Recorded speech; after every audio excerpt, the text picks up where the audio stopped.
Sveiki, čia Čezaris Ateljė. Taigi, kurį laiką čia nieko nefilmavau, nes labai neturėjau nuotaikos siuvinėti. Ir dabar tik tai pabaigiau visą rėmelę aplinkui.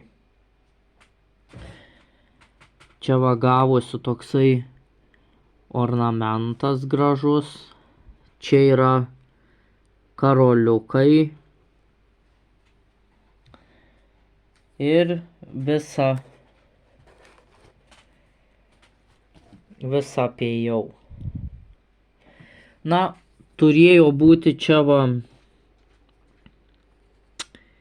mato tą baltą trikampėlį gėlytėje.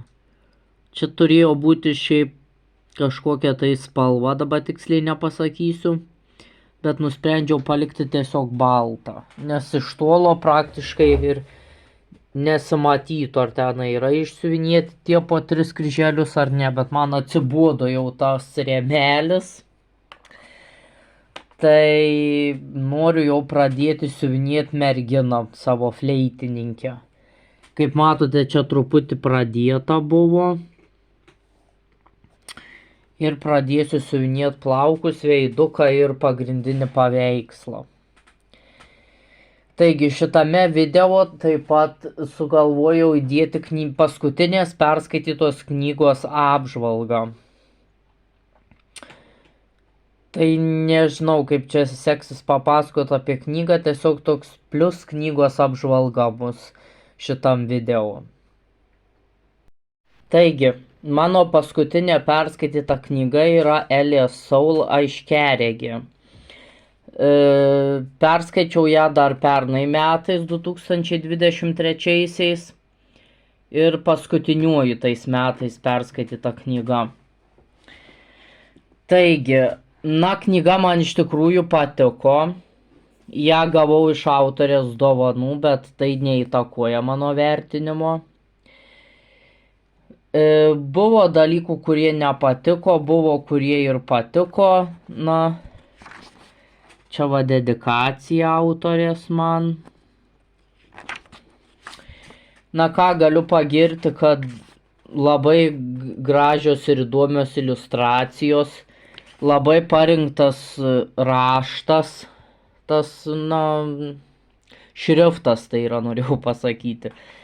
Šriftas labai gražus, labai tikrai knygos apipavidalinimas labai gražus. Bet knyga man skaitėsi truputėlį sunkiai. Buvo ir tokių vietų, kai nenorėjau iš viso skaityti. Bet pabaigiau. Įsijaučiau jau knygos gale.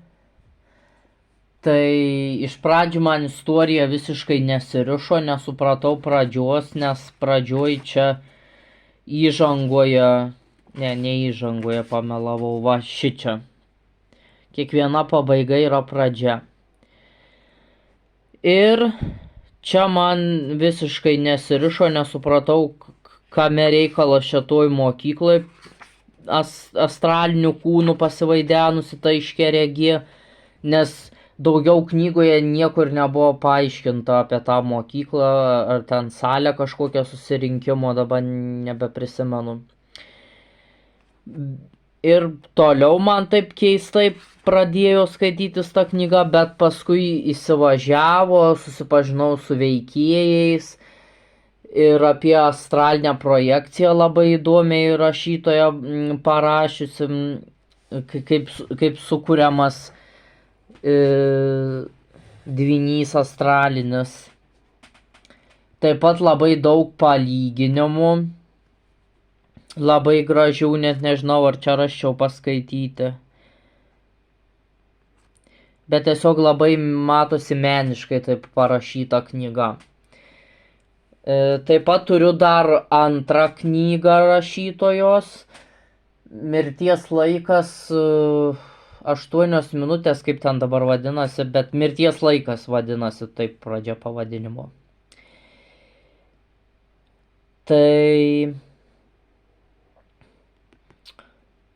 Na, knyga, realiai sakau, patiko, tik šiek tiek sunkuoka buvo skaityti, galbūt ten dėl to tokio meniško parašymo man neįprasto šiek tiek. Taigi ir daviau aš jai 4 žvaigždutes iš 5. Tai va, čia paskutinė mano perskaityta knyga, dar buvo pridėtas skirtukas, prie abiejų knygų pridėtas. Ar rekomenduočiau šitą knygą? Na, žiūrint kam. Tikrai ne visiems rekomenduočiau. Rekomenduočiau būtent tiems, kuriems patinka visokie dvasiniai, spiritualiniai ir kaip čia pasakyti dalykai, kuriem patinka apie demonus, nes šitoj knygoje vienas vaikinas buvo apsėstas demono ir kaip jį varė. Po to aiškiaregė čia dirba su energijomis. Taip pat yra viena veikėja lesbietė. Šiek tiek ten bandė jinai suviliuoti pagrindinę veikėją, bet nelabai jai pavyko.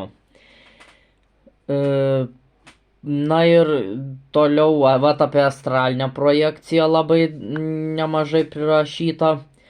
Tai va, rekomenduočiau tiem, kad jiem patinka, pavyzdžiui, žurnalas Būrėja.